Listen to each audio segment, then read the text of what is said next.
Quarta-feira eu falei, inclusive, para o pessoal da banda. Eu disse, olha, vou compartilhar uma notícia com a igreja no domingo da minha pregação.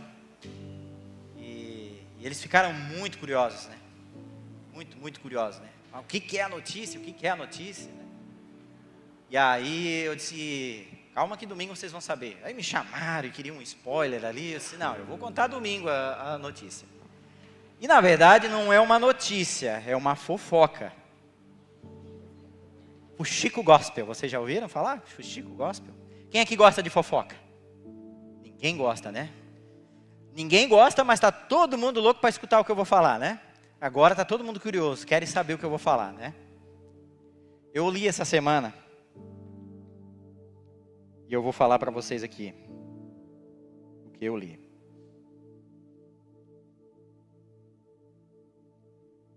Grande líder político, é influente religioso, tem caso extraconjugal e engravida a esposa de seu ex-assessor. Há suspeita de que seu ex-assessor tenha sido assassinado a mando do próprio líder. Alguém viu essa notícia por aí? Alguém leu sobre essa notícia por aí? Ninguém leu sobre essa notícia? Se você estivesse correndo o seu celular e você lesse essa notícia, o que você comentaria? Para quem gosta de comentar. O que você comentaria? Vai imaginando aí o que você comentaria. Para os que não gostam muito de comentar, o que você imaginaria que iria ler nos comentários? Se você corresse assim e desse de cara com essa notícia. Pode comentar com seu irmão aí, pode conversar com ele aí. O que você acha que você ia ler nos comentários aí? Eu não sou muito desse de, olhe para o irmão do seu lado e fale isso, ou fale aquilo, né? Mas pode comentar com ele. O que você acha que você ia ler nos comentários? Que tipo de notícia... Aliás, que tipo de comentários você acha que você iria ler?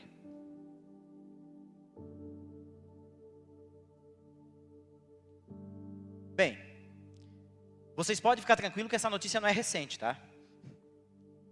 Essa notícia não é recente. Não é de agora, tá? E se eu dissesse ainda para você que essa pessoa foi realmente um grande homem de Deus e ainda compôs lindas canções, lindas poesias para nós? Para quem já entendeu o recado, eu acho que já sabe de quem que eu estou falando. E nós vamos, inclusive, ler uma poesia dele essa noite, que é um texto bíblico. Salmo de número 32. É dele mesmo que eu estou falando, Davi. Eu li essa semana porque eu não li no celular, eu li na Bíblia, tá, irmãos? Salmo de número 32, para quem quiser me acompanhar, quem tem sua Bíblia, seu smartphone. E quem não tem, nós vamos passar ali. Olha só, até na mesma versão que eu vou ler, ó. Muito show. Salmo 32 fala o seguinte: como é feliz aquele cuja desobediência é perdoada, cujo pecado é coberto. Sim, como é feliz aquele cuja culpa o Senhor não leva em conta, cuja consciência é sempre sincera. Enquanto me recusei a confessar meu pecado, meu corpo definhou e eu gemi o dia inteiro. Dia e noite a tua mão pesava sobre mim, minha força evaporou como água no calor do verão. Finalmente, confessei a ti todos os meus pecados e não escondi mais a minha culpa. Disse comigo, confessarei ao Senhor a minha rebeldia e tu perdoaste toda a minha culpa. Portanto, todos que forem fiéis, orem a ti enquanto há tempo, para que não se afoguem quando vier a inundação, pois és meu esconderijo. Tu me guardas da aflição e me cercas de cântico de vitória. Verso 8. O Senhor diz, eu o guiarei pelo melhor caminho da sua vida, lhe darei conselhos e cuidarei de você. Não sejam como o cavalo ou a mula, que não têm entendimento e precisam de freios e rédeas para ser controlados. O perverso tem muitas tristezas, mas o que confia no Senhor é cercado de amor. Portanto, alegrem-se no Senhor e exultem, todos vocês que são justos. Gritem de alegria, todos vocês que têm um coração íntegro. Eu contei o tema da matéria jornalística, né? Agora eu preciso contar o resto da história para vocês não tirarem conclusões precipitadas, né? A história a qual eu li e transformei numa matéria jornalística é a seguinte. Certo dia, Davi acorda do seu soninho, do seu cochilo da tarde, da sua cesteada, como o pessoal costuma dizer, né? Aquele soninho do meio da tarde. E ele sai para dar uma volta na varanda do seu palácio. Jerusalém, no tempo de Davi, o palácio ficava no alto de uma colina. E em volta do seu palácio ficavam as residências das pessoas que estavam diretamente linkadas ao palácio, aos servidores reais. Como se fosse Brasília hoje. Há lá o Palácio do Planalto, onde fica o presidente, e há os ministérios, o Congresso Nacional, fica todo lá em volta, né? Então, no tempo de Jerusalém não era diferente. O palácio do rei Davi ficava no alto de uma colina. E a casa de todas as pessoas que eram de sua confiança, que trabalhavam para o seu palácio, ficavam abaixo. E naquele tempo, as pessoas tomavam banho no pátio das casas. Não havia banheiro dentro de casa. As pessoas tomavam banho no pátio das casas. E da varanda do palácio onde Davi estava, algumas residências acabavam ficando, os pátios expostos, e a pessoa conseguia ver. Até que nessa tarde, então, onde Davi tinha dormido o seu cochilo, acordou no meio da tarde, ou quase em fim de tarde, talvez, e saiu pela varanda para dar uma volta, ele presencia, então, um espetáculo. Uma linda moça, tomando o seu banho. Mas não era um banho qualquer, era um banho do ritual de purificação, porque ela estava saindo do período menstrual, e naquele momento ela iria iniciar o seu período fértil. Davi, diante de tanta beleza daquela mulher, não resistiu. E ele chama os guardas seus assessores ali, que estavam ali, e olha para ela e diz: quem é ela? Os assessores dizem: olha, ela é Batseba, esposa do general Urias, um dos teus homens de confiança que está lá na guerra. Mas sabe aquela trendzinha que tem no Instagram, que o pessoal diz assim: o que as pessoas me falam, e depois o que eu realmente ouço, sabe? Então o que as pessoas falaram para Davi foi o seguinte: ela é Batseba, ela é uma mulher casada, ela é esposa de um general, um homem da sua confiança. Mas o que Davi escutou foi o seguinte: ela é bonita, ela é bonita, ela é bonita, ela é bonita. Foi isso que Davi só escutou isso. E Davi diz então assim para eles: mandem chamar ela, quero ter uma reunião a sós com ela. E eles então chamam Batseba, e ela não tem como negar, né? O pedido do rei é uma ordem, né? E ela vai então de encontro ao rei. Como eu disse, ela tinha tomado o seu banho do ritual de purificação, porque ela estava saindo do período menstrual e estava entrando no período fértil. Isso não é invenção da minha cabeça, isso está lá em 2 Samuel capítulo 11. Você pode ler em casa, acompanhar, ou até acompanhar enquanto eu estou contando a história aqui. E ele tem então relações com ela. E depois ela vai para casa. Acaba então de um certo tempo, ela escreve um bilhetinho para o rei Davi. E ela, como é esposa de um general, provavelmente tem as suas secretárias, as suas moças que trabalhavam para si. Ela faz um bilhetinho, arquivo confidencial, lacra, bota um print ali do teste de gravidez da farmácia, né? E escreve: ó, tô grávida. E manda entregar ao rei. O rei então recebe a carta, lê, e aí pensa: Deu B.O. Deu ruim. E aí o que acontece, meu irmão? Para quem acha que a queda... eu achei que estava ali o tema da minha pregação. Porque o tema da mensagem hoje é queda, ruína, perdão e paz. E aí muitos acham que a queda começou ali. Não, ali começou a ruína. A queda começou muito antes. Se vocês começarem a acompanhar o livro de Samuel, desde o capítulo 8, você vai ver que Davi começa a ter uma série de vitórias. Vitória em cima de vitória, vitória em cima de vitória, vitória em cima de vitória. E Davi começa a se tornar um rei muito poderoso. E é nesse momento que começa a sua queda. A queda não começa quando ele está no buraco, a queda começa quando ele está lá em cima. E eu vou explicar o porquê. Muitos de nós já tivemos, muitas vezes, talvez aqui, amigos, que eram muito amigos nossos. Quando eram da nossa classe social, ou quando eram da mesma faixa etária, ou de renda, ou de escolaridade, qualquer coisa desse tipo, nós tínhamos amigos que eram muito amigos nossos. E de repente, esse amigo começa a ser promovido, começa a ganhar mais, começa a ter um padrão de vida melhor, e começa então a fazer passeios que a gente não consegue fazer, porque o nosso padrão de renda não é compatível, a gente não consegue acompanhar, começa a frequentar lugares que nós não conseguimos frequentar, começa a ir para lugares ou fazer coisas que a gente não consegue mais fazer e nem acompanhar.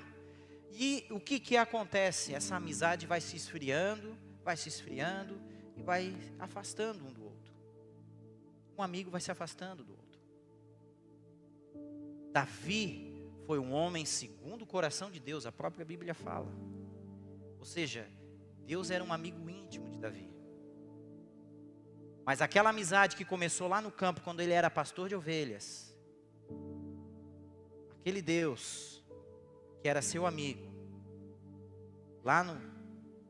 quando ele cuidava de ovelhas, que o promoveu rei, que o colocou no palácio, porque tudo foi Deus quem fez, ele esqueceu desse amigo.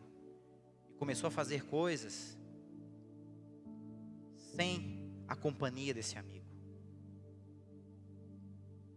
E então, diante dessa ruína que ele se encontrava, porque agora deu B.O., voltando para a história.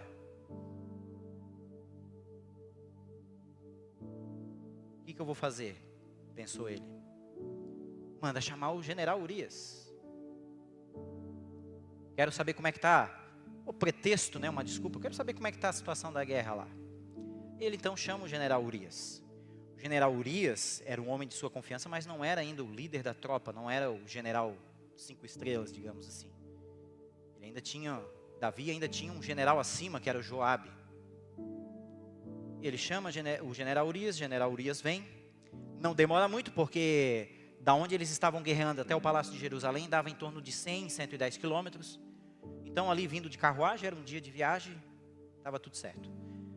Urias vem então, para prestar então um relatório ao rei, né, porque o rei tinha pedido essa desculpa. E Davi diz o seguinte: bom, beleza, me passasse o relatório, que bom, estou muito feliz, muito contente, que bom que nós estamos sendo vitoriosos nessa batalha. Agora é o seguinte, já que tu veio para Jerusalém, vai para casa. Batseba deve estar morrendo de saudade. Vai lá, dá uma namorada com ela, aproveita, desfruta.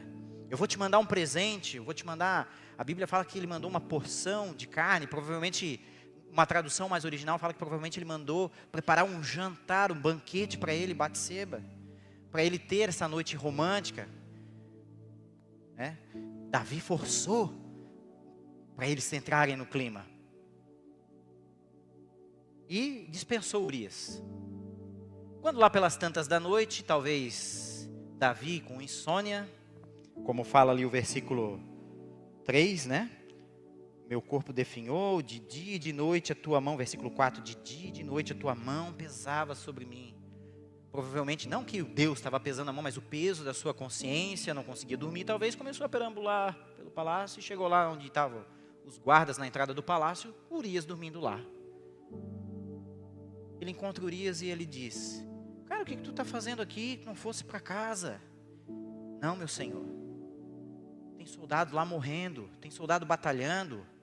Como que vai ficar a minha consciência diante de Deus e diante de você, rei? Eu desfrutando lá com a minha esposa, enquanto o povo está lá batalhando, arriscando a vida pelo reino. Não, não posso. Vou ficar aqui até a próxima carga de suprimento ir, que eu pego uma carona e volto com eles. Davi disse, tá bom, então descansa. Faz o seguinte, já que tu está aqui, descansa. Amanhã tu volta lá no palácio. Eu vou preparar uma janta especial para alguns amigos meus. E como você é um homem de minha confiança, eu quero dar essa janta para você também. Vamos aproveitar. Beleza. Urias então fica ali. Na outra noite, é servido então o jantar. E Davi faz questão de embebedar ele. Olha a crueldade que começa. Olha a maldade do homem onde chega. E Davi embebeda Urias. Deixa ele bêbado. E diz, Urias, agora vai para casa, aproveita. Ele pensou, né? Agora ele vai, né? Ele está alegrão. Pois mesmo bêbado, ele disse, não, Senhor, eu não posso ir. Eu tenho homens lá batalhando, eu vou dormir aqui novamente. Davi disse, tá bom, então dorme. Amanhã quando você voltar eu preciso que você leve algo para o general Joabe, que era alguém que estava acima de Urias ainda. No outro dia, Davi então faz uma carta aos cuidados do general Joabe. Fala para Joabe, Joabe, eu quero que você coloque Urias na ponta do batalhão e exposto para os flecheiros moabitas, para que ele os acerte e o mate. Lacrou, botou aquela cerinha no anel, puf, lacrou, arquivo, carimbou, puf, arquivo confidencial. E entregou na mão do próprio Urias. Entregou na mão do próprio Urias a sua sentença de morte.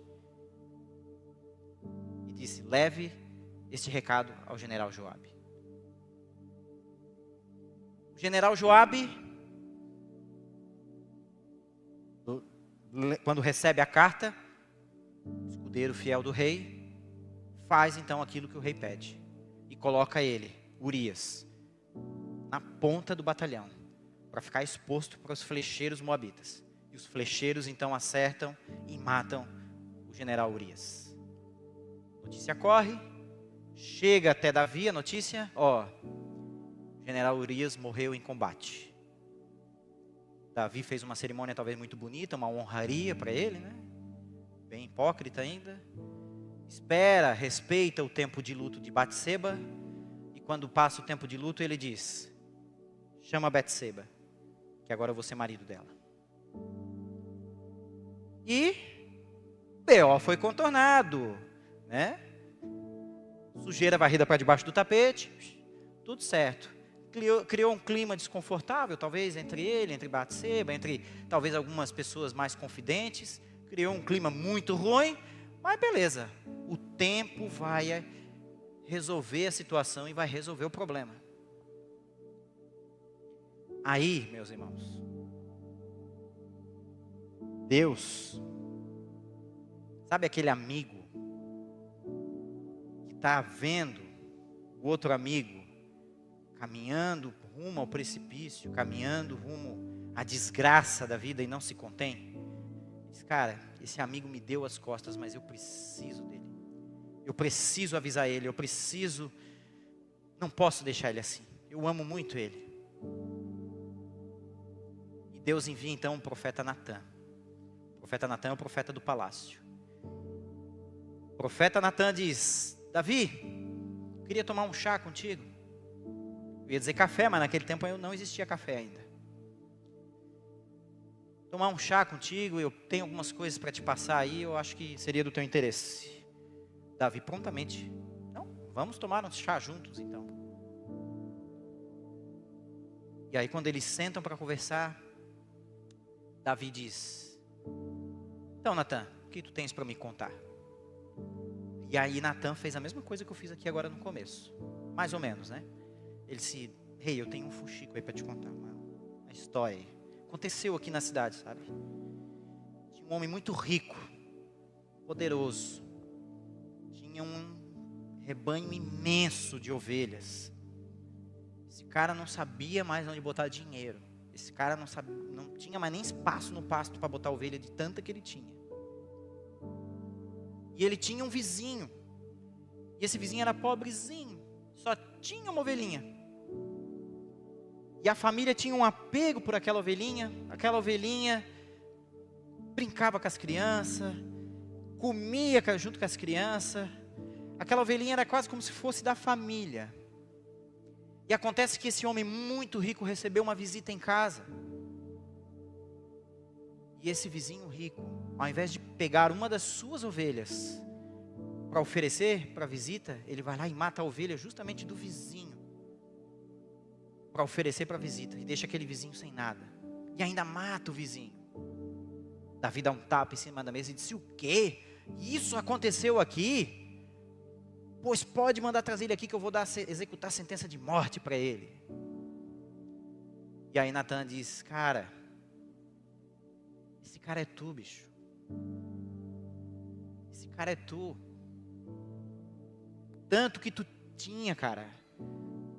Deus manda te dizer, o profeta diz. Eu vou falar uma linguagem bem atual aqui. Deus manda te dizer o seguinte, cara. Tu era um pastorzinho de ovelha. Pobre coitado. Eu te escolhi rei de Israel. Te botei dentro desse palácio. Te dei tudo que tu queria. E se não fosse o bastante, poderia me pedir mais que eu ainda te daria. Tu podia pedir o que tu quisesse, cara. Pois tu ainda foi surrupiar a mulher do teu homem de confiança. Tu ainda foi ter um caso com ela, cara. Deus fala assim para Davi.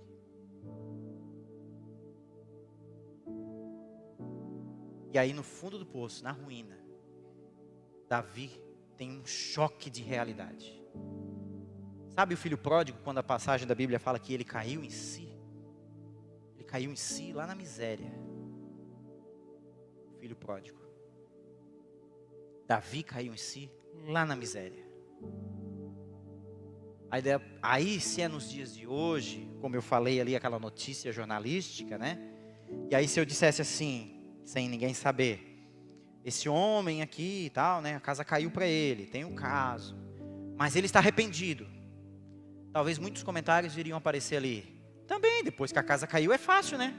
Agora é fácil dizer que se arrependeu. Agora todo mundo descobriu, por que não se arrependeu antes?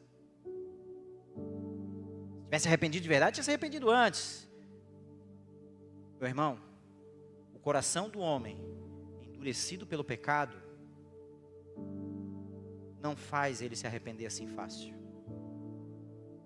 O fato do homem estar com o coração endurecido diante de Deus não é qualquer situação que vai quebrar ele.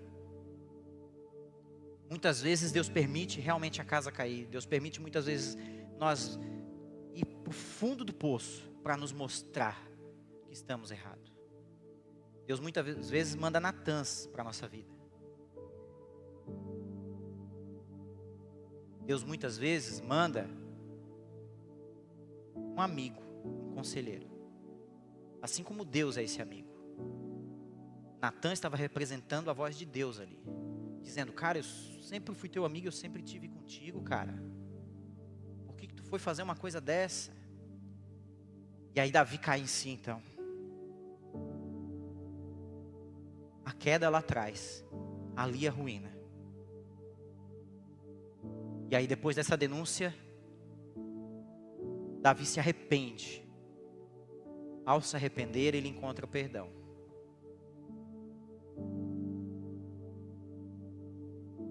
Deus nos ama e está sempre disposto a nos perdoar. E muitas vezes Ele manda Natãs na nossa vida justamente porque Ele quer nos perdoar. E a única maneira de fazer a gente se arrepender é encontrando um Natã na nossa vida.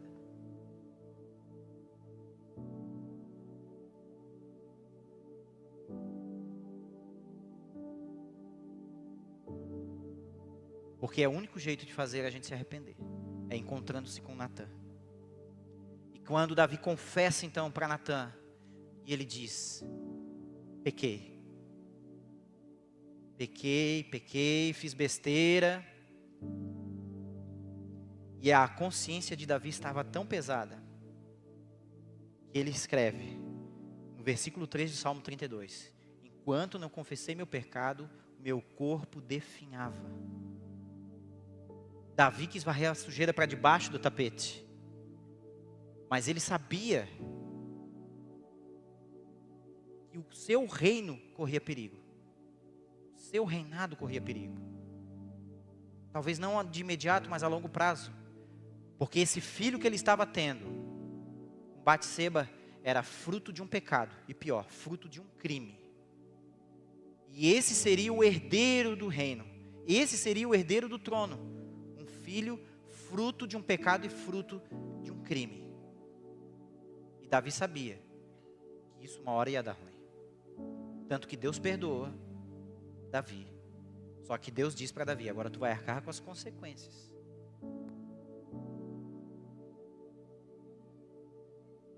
Vai ficar ruim para ti. Tu vai ter que aguentar agora o rojão. A criança vai morrer. Porque o sucessor do teu trono não vai ser alguém fruto de um pecado, de um crime. Mas eu vou te estender o meu perdão. Eu vou te oferecer o meu perdão.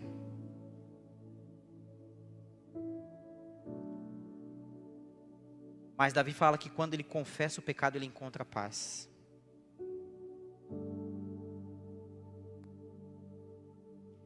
Enquanto a gente não confessa a Deus, enquanto a gente não abre o nosso coração para Deus,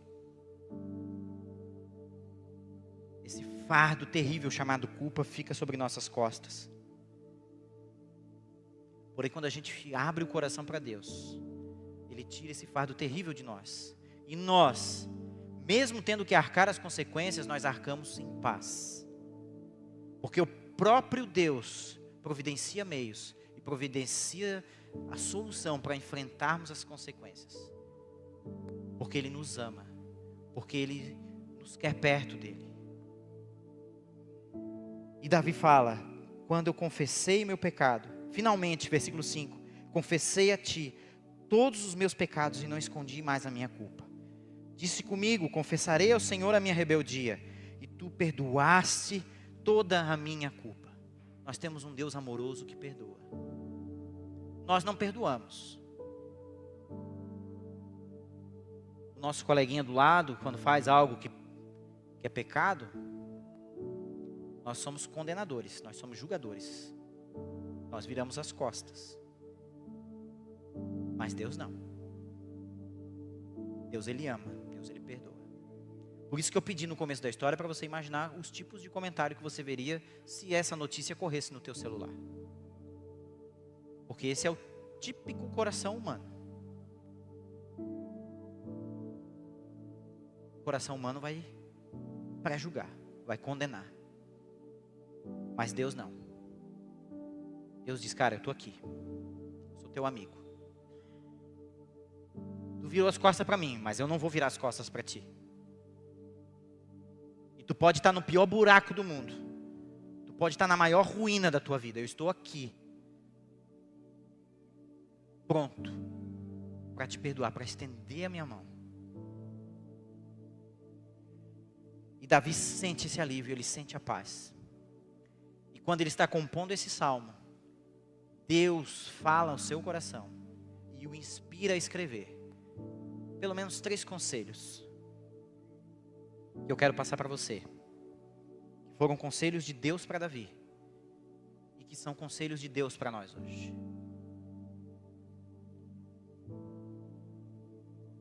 Versículo 6: portanto, todos que forem fiéis a ti, orem enquanto há tempo, para que não se afogue quando vier a inundação.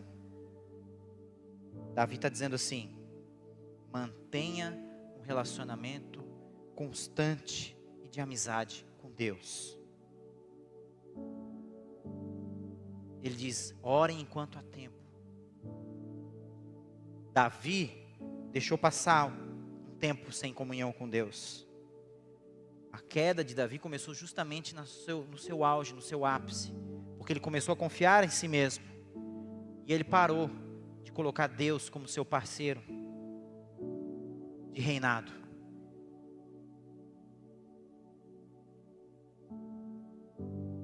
Quando quando temos um relacionamento íntimo de amizade com Deus, as suas palavras entram em nosso coração e a gente passa a colocar em prática aquilo que Ele ensina. Porque Ele fala: orem a ti enquanto há tempo, para que a inundação não leve. Fala em inundação, a gente lembra de uma passagem que Jesus ensinou, lembra? Lá no finalzinho do Sermão do Monte, Mateus capítulo 7. Aquele que ouve as minhas palavras e as pratica. Você tem que ter um tempo de qualidade com Deus. Tempo de comunhão é um tempo de qualidade com Deus. Os amigos, quando tiram um tempo de qualidade uns com os outros, eles sentam. Nem que seja para tomar um café de 10 minutos, mas eles sentam para conversar, para abrir o seu coração. Ainda mais homem, né? Que homem não é muito de ficar abrindo muito coração, né? Homem é mais resistente. Mas quando ele tira um tempo de qualidade, ele senta. E o sentar simboliza o seguinte: eu vou parar o que eu estou fazendo. Eu vou parar aquilo que eu estou fazendo para dar atenção, para ter um tempo de qualidade. E o que Deus quer de nós nessa noite é um tempo de relacionamento, um tempo de amizade, um tempo de qualidade com Deus. Porque quando nós temos um tempo de qualidade, nós conseguimos prestar atenção naquilo que nós ouvimos do nosso amigo. Você já conversou com alguém, algum colega seu, que a pessoa falou, e você saiu, e 10 minutos depois perguntar para a pessoa o que o amigo falou, você vai dizer: poxa, ele falou alguma coisa, mas não lembro. Quantos já passaram por isso? Às vezes o cara chega em casa, encontra a mulher: tudo bem, encontrei o fulano hoje. Que legal, e aí, como é que ele está? Não sei, eu acho que está bem. Mas como assim? Não conversou com ele? Eu conversei, ele falou, mas agora eu não lembro. Ele falou como é que ele está, mas agora eu não lembro. Eu não lembro como é que ele está. Já aconteceu isso com você ou não? Quando você tem esse encontro rápido com Deus, quando você tem aquela oração religiosa, né? 5 minutos antes de dormir, vai lá, dobra o joelho na beirada da cama, amém. Puf, se joga na cama. Isso não é tempo de qualidade com Deus, você não vai ouvir a voz de Deus. É como você encontrar um amigo na rua e ele falar e você simplesmente ir embora e esquecer de tudo que ele falou. Esse é o primeiro conselho. Mantenha um tempo de qualidade para ouvir a Deus, para que você não caia na ruína que Davi caiu. O segundo conselho, ele fala no versículo 8. O Senhor diz: eu o guiarei pelo melhor caminho da sua vida, lhe darei conselhos e cuidarei de você. Segundo conselho, confie naquilo que Deus fala para você. Uma amizade verdadeira se mostra pela confiança que há nas palavras do amigo.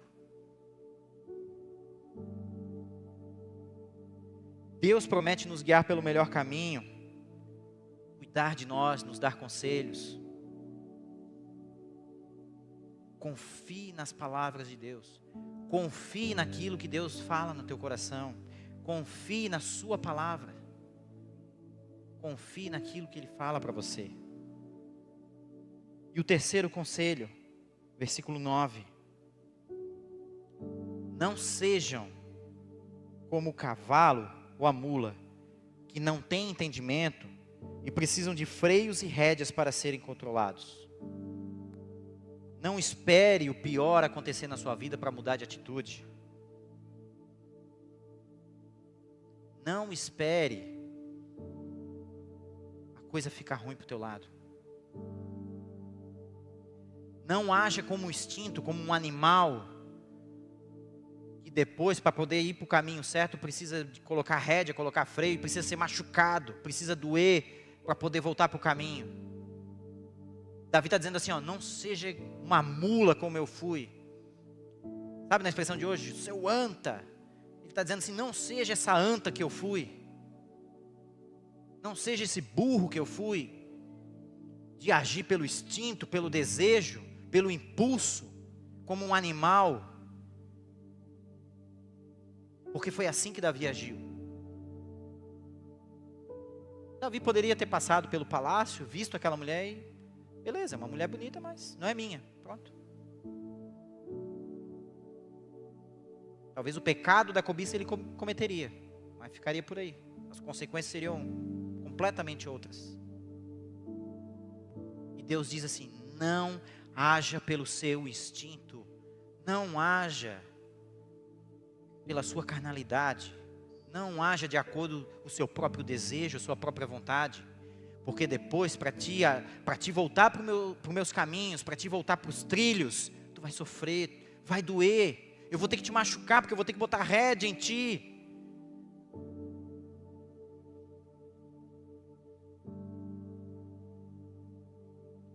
Eu queria já chamar a banda para subir.